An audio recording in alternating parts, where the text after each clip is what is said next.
안녕하세요, 여러분. 회계정보 시스템 운용 6주차 수업을 시작하도록 하겠습니다. 자, 이번 주 저희 학습 목표입니다. 강의 계획서상의 학습 목표는 일반전표 입력 세 번째 시간이고요. 일반전표 입력에 그 종합 실무 예제를 이용해서 특히나 자산 부채와 관련된 거래들을 실제 어떻게 입력하는지에 대한 내용을 배워보도록 하겠습니다.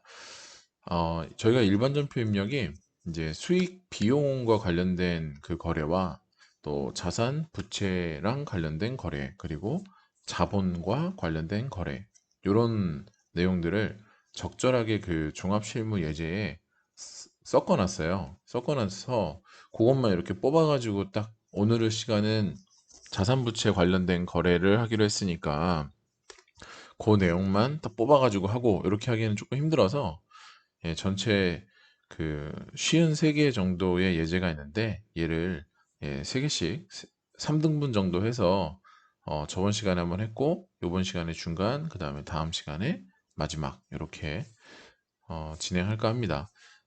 뭐 수익 완전 수익이랑 비용 관련된 거래도 조금 있고요. 자산이랑 부채랑 관련된 거래도 있고 조금씩 이렇게 다 뒤섞여 있으니까 그거 나올 때마다 이해하시면 뭐 크게 상관없을 것 같아요.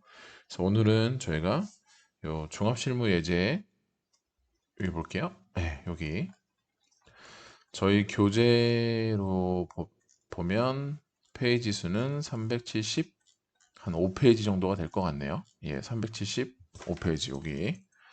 그래서 오늘은 여기 한 18번부터 34번 정도까지 할까 합니다.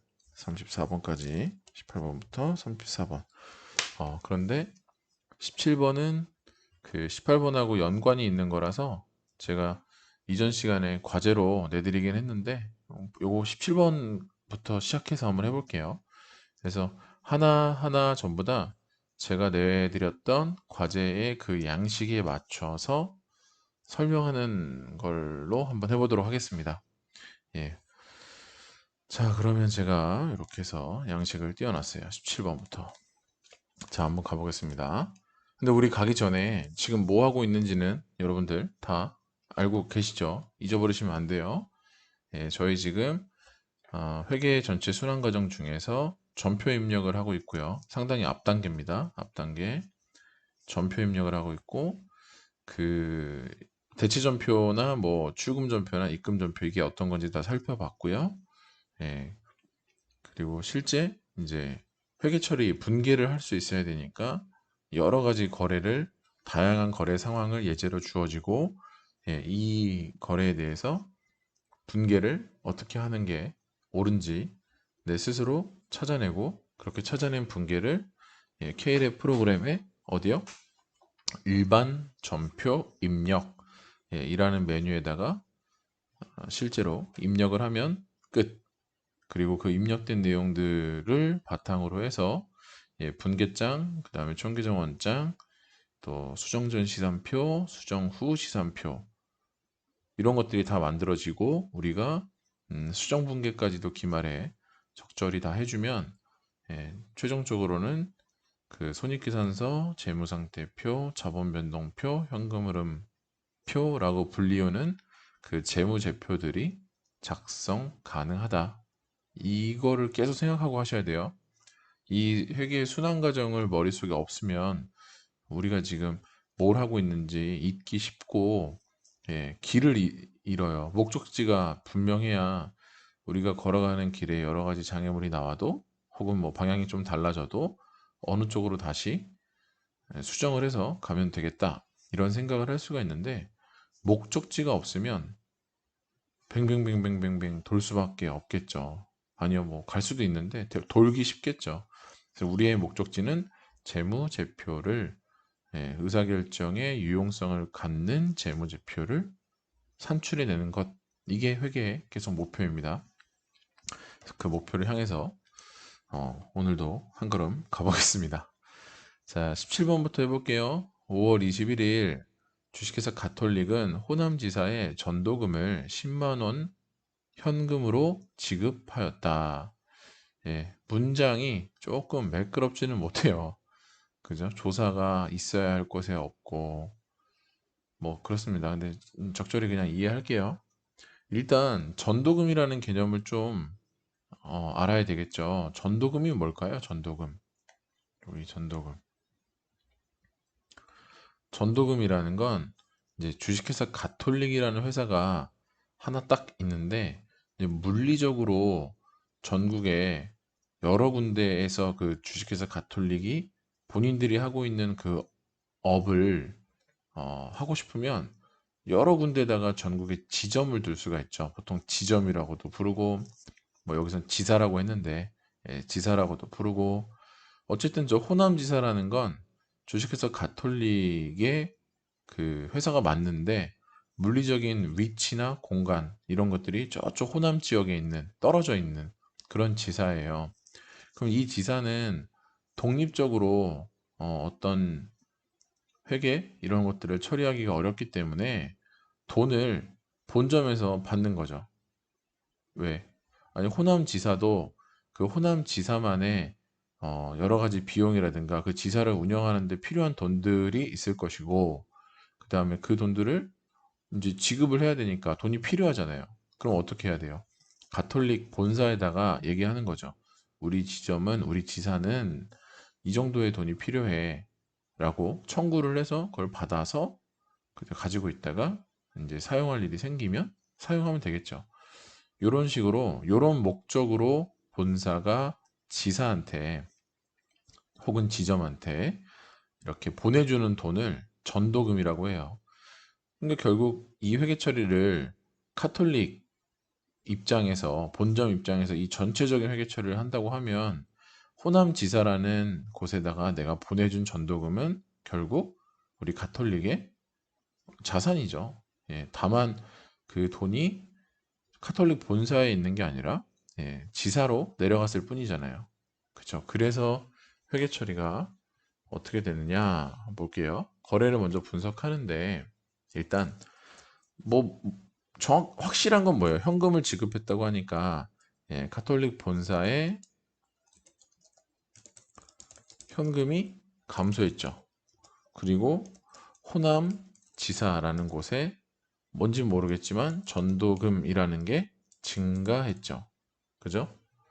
그런데 여기서 이 카톨릭 본사에서 감소한 현금은 내 거라고 할 수 있죠. 내 거. 그다음에 호남 지사라는 곳에 증가하게 된 전도금은 누구 걸까요? 예, 호남 지사 거긴 한데 호남 지사도 결국은 우리 가톨릭 우리 회사의 지점일 뿐이거든요. 그러니까 이것도 내 거죠. 쉽게 말해서. 아, 결국 자산이 이 현금은 내 거니까 자산이 감소했다라고 볼 수 있고, 그다음에 전도금도 내 거니까 자산이 증가했다 이렇게 찾아낼 수 있겠죠. 자, 전도금이라는 계정 과목은 일종의 뭐다? 어, 전도금은 일종의 임시 계정 성격이 있습니다. 왜 그럴까요?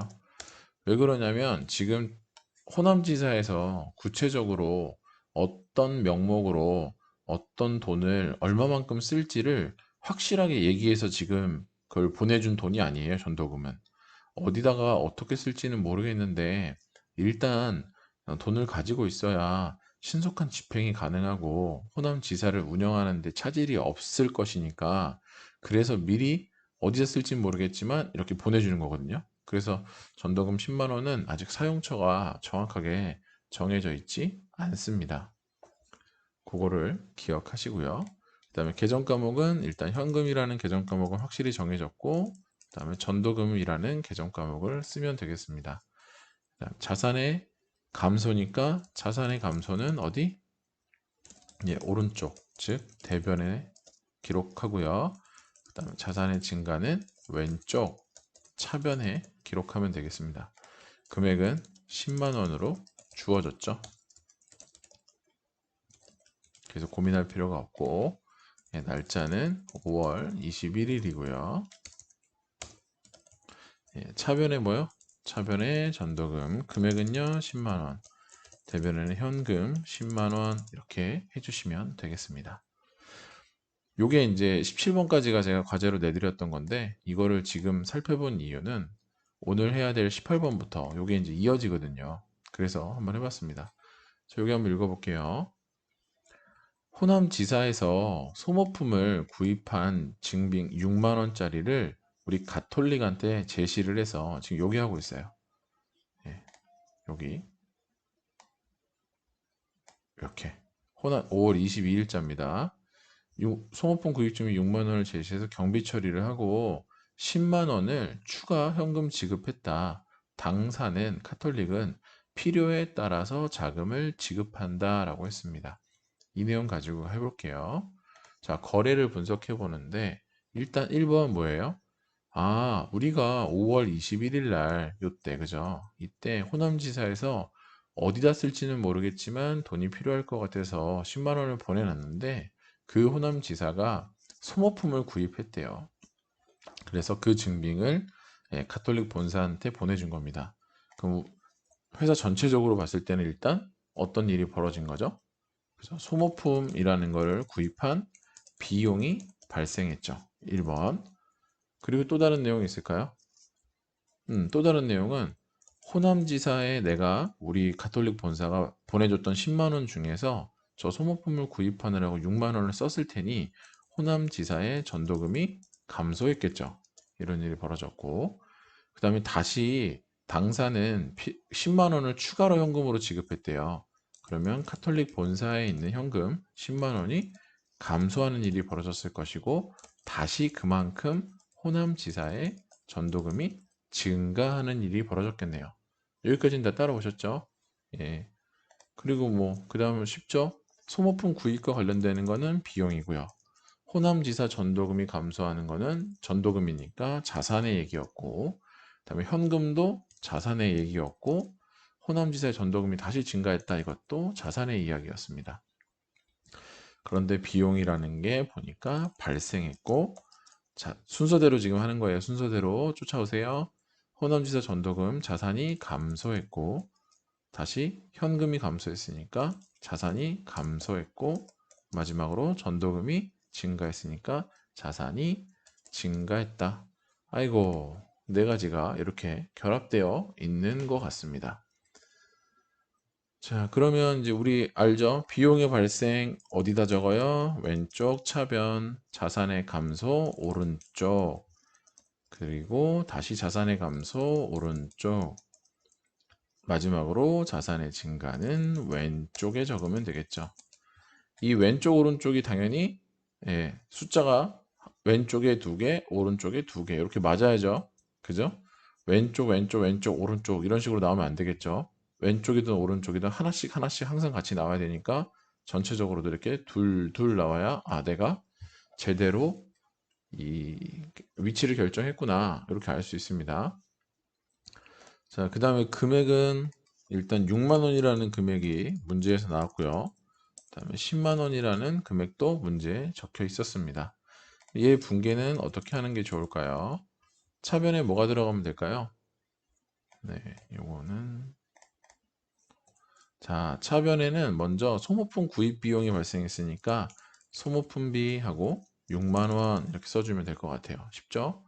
그런데 이 금액만큼 기존에 있던 호남지사의 전도금이 줄어들었으니까 전도금은 원래가 아니라 전도금도 우리 가톨릭 입장에서 보면 자산이라고 했잖아요. 그죠? 그래서 6만 원 이렇게 줄어들었다.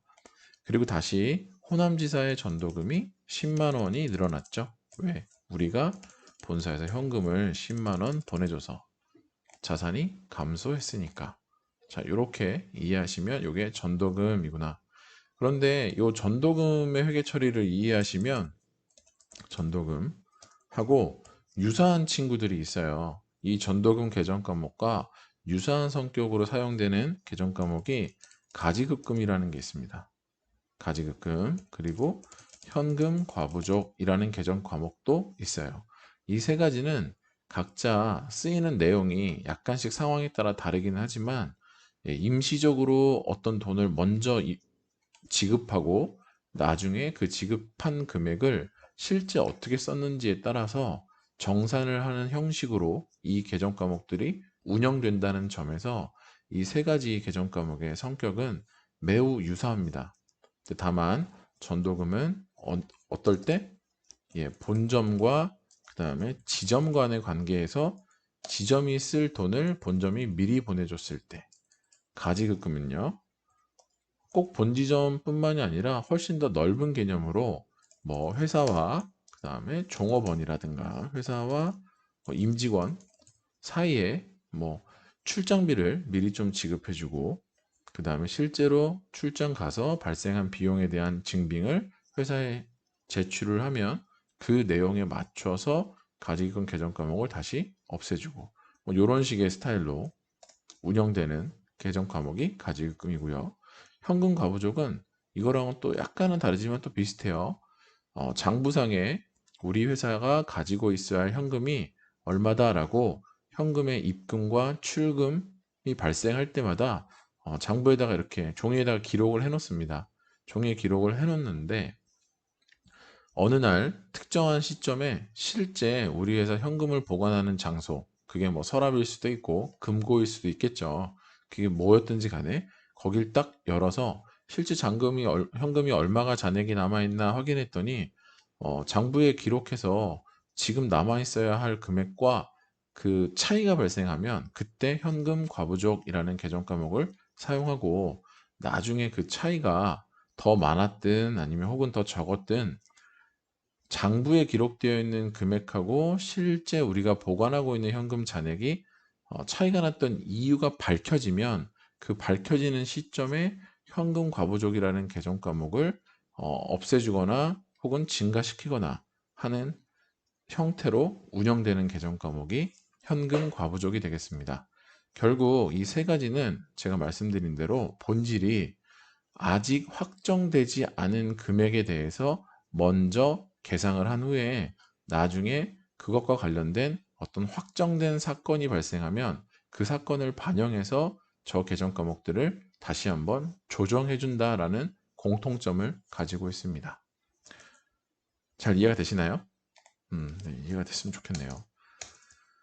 자, 이렇게 해서 성격이 비슷하다 알아봤고요. 이제 19번으로 넘어갑니다. 자, 5월 23일 날 그래도 교재를 볼까요? 예, 여기 보시면 거래처 서울전자 이게 왜 표시가 안 되지? 거래처 서울전자에 제품 500만 원을 공급하고 주식회사 서울전자의 당좌 수표로 로가 빠졌죠. 매끄럽게 하려면 이제 문장이 당좌 수표로 그 제품을 내가 공급한 거에 대한 대가를 결제받았다. 본 문제에 하나여 일반 전표 입력 요망이라고 쓰여 있습니다. 이게 무슨 뜻이냐면 이 매출 500만 원이 발생했잖아요. 이 경우에는 원칙적으로 그 세금 계산서라는 것을 주고받아야 되는 거고 세금 계산서를 주고받은 거래에 대해서는 원칙적으로는 매입 매출 전표 입력이라는 메뉴에 입력해야 맞습니다. 그런데 그걸 무시하고 그냥 일반 전표에다가 입력해라. 그러니까 부가가치세 문제를 신경 쓰지 말아라. 뭐 이런 뜻이긴 한데요. 이렇게만 알고 계세요. 5월 23일자 거래는 세금 계산서를 주고받는 거래에 해당되고 그런 경우에는 매입 매출 전표 입력이라는 메뉴에 입력하는 게 맞다. 그런데 여기서는 일반 전표 메뉴에다가 그냥 무시하고 입력해라 라고 이해하시면 되겠습니다. 자, 5월 23일자는 볼까요? 그럼 거래를 한번 분석해 봐야죠. 어떤 일이 발생했죠? 예, 제품을 판매했고 그 다음에 당좌 수표를 받았네요. 받음. 그 받음이 뭐야고? 증가한 거네 나한테. 그죠? 그 다음에 제품을 판매했으니까 얘는 어떻게 해요? 수익이 발생했다고 볼 수 있을까요? 그죠? 그리고 당좌 수표라는 게 수표인데 요게 이제 언제 바로바로 현금처럼 쓸 수 있는 거잖아요. 수표라는 게. 그래서 다른 회사가 발행해준 내가 수표를 받았으니까 내 입장에선 걔를 가지고 은행에 가면 언제든지 현금으로 바꿔주거든요. 혹은 뭐 그렇게 하지 않고 그냥 그 수표 자체로 내가 필요한 돈을 결제해도 되거든요. 다 받아주니까. 즉 현금과 같은 예, 성격을 가지고 있기 때문에 어떻게 해요? 자산이 증가한 거죠. 자산이 증가했다. 이걸 찾아낼 수 있었죠. 자, 그 다음에 거래처는 뭐 엄청 중요한 건 아니어서 제가 거래처 얘기는 안 하고 그냥 넘어가고 있어요. 계정 과목은 제품 수익 발생한 거는 제품 매출이라는 계정 과목을 쓰면 될 것 같고, 그다음에 당좌 수표 자산이 증가한 거는 당좌 수표라는 계정 과목을 쓰기보다는 그 당좌 수표의 성격 자체가 현금과 거의 차이가 없기 때문에 예, 현금이라는 계정 과목을 직접 사용합니다. 자, 그럼 수익이 발생했으면 오른쪽이에요, 왼쪽이에요? 예, 오른쪽에 적죠. 그 다음에 현금은 자산인데 자산이 증가하면 왼쪽에 적는 거죠. 자산이 감소하면 오른쪽에 적는 거고. 그럼 지금 같은 경우도 위치 결정이 오른쪽 하나, 왼쪽 하나. 그래서 양쪽이 하나씩 균형이 맞죠? 예, 왼쪽, 왼쪽 혹은 오른쪽, 오른쪽이 나오면 잘못 생각하신 거예요. 자, 금액은 여기 500만 원이라고 주어졌습니다. 분개를 해볼게요. 23일 날 차변에는 당좌수표를 받았는데 500만 원짜리 받았으니까 당좌수표는 현금으로 처리합니다. 계정 과목을 사용할 때는. 다음에 제품 매출이라는 수익이 발생했으니까 여기도 500만 원 이렇게 써주시면 잘하신 겁니다. 근데 아시죠? 우리가 이 분개를 최종적으로 해낼 줄 알면 이 내용을 K랩 프로그램에 들어가셔서 일반 전표 입력이라는 메뉴에 입력하시면 되는 거예요. 그것까지는 제가 안 보여드려도 될 것 같은데요. 그죠? 어렵지 않으니까. 자, 24일로 가겠습니다. 아이고, 5월 24일. 자, 카톨릭은 단기 시세 차익 목적으로 죄송해요. 조금 지우고 이쁘게 가져갈까요? 네. 자, 5월 24일 가겠습니다. 요겁니다.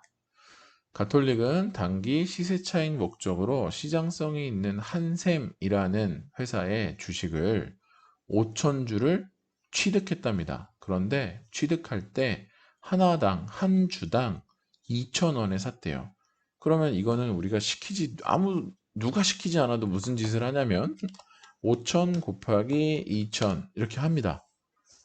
그러면 주식 5천 주 사는데 총 1,000만 원이 들었구나 라는 걸 바로 알아낼 수 있죠, 보통. 근데 그 취득함에 있어서 삼성증권이라는 주식 증권 회사를 사용했는데 그 삼성증권에서 이런 거래에 대한 수수료로서 5만 원을 달라고 했나 봐요. 5만 원을 지급해야만 이 취득하는 거래를 그 주식시장에서 대신 그 플랫폼을 이용할 수 있도록 해줬나 봐요. 그래서 5만 원이 들었어요. 그거와 함께 보통예금 계좌에서 지급하였다라고 했습니다. 한샘이라는 회사의 주식을 내가 1,000만 원에 살 건데 살려면 돈이 나가야 되겠죠. 돈을 상대방한테 지급해야 되잖아요. 그런데 그것만 나간 게 아니라 삼성증권이라는 우리 이 주식거래 플랫폼을 사용한 대가 5만 원까지도 함께 보통예금 계좌에서 지급되었다고 합니다. 그러면 얘는 다시 거래를 한번 분석해 볼게요. 어떤 내용이 있을까요? 여러분들은 어떤 거래가 발생했다고 생각하세요? 제 생각에는 일단 주식을 취득했다라는 내용이 보이고요.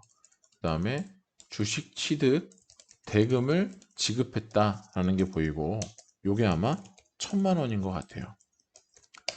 그 다음에 또 하나 보이는 게 수수료라는 게 발생했구나. 수수료가 발생했고요. 그 다음에 해당 그 수수료를 지급했구나. 요게 5만 원이네 라고 이렇게 보입니다. 그죠?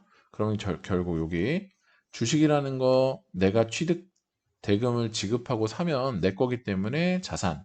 그러면 자산이 증가했네요.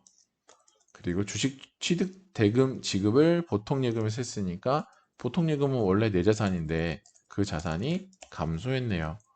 자, 수수료도 비용이 발생했고요. 그다음에 그 수수료에 대한 금액을 지급했으니까 내 자산이 감소했습니다. 이 정도 이해되시죠? 네. 그럼 이제 분개는 어떻게 하면 될까요? 분개할 때 이 주식, 취득한 주식을 어떤 계정 과목을 사용해야 될지를 잘 모를 수도 있어요. 예, 이렇게 시세 차익 목적으로 구입한 주식 또는 채권 이런 것들은 뭐 일반적으로 단기매매 증권이라는 계정 과목을 사용하시면 되겠습니다. 자, 분개를 해볼게요. 20년 5월 24일 날 차변에는 여기도 분개가 한 줄이 안 되겠네. 조금 나눠서 해보겠습니다. 차변에는 어떤 게 있죠? 단기 매매 증권 금액은 1,000만 원이 되겠죠.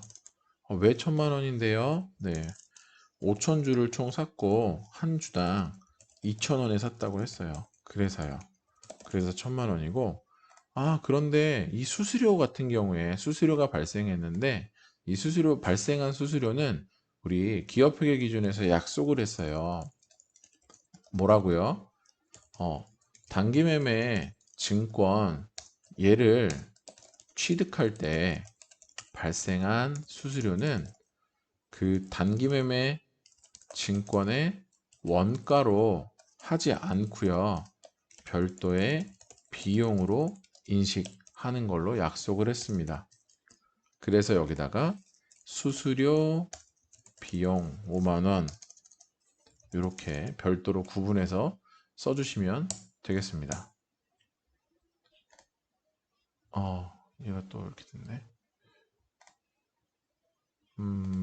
잠깐만요. 제가 얘를 이렇게 써주시면 되고 오른쪽에는 결국 보통예금 계좌에서 지급했다 이랬으니까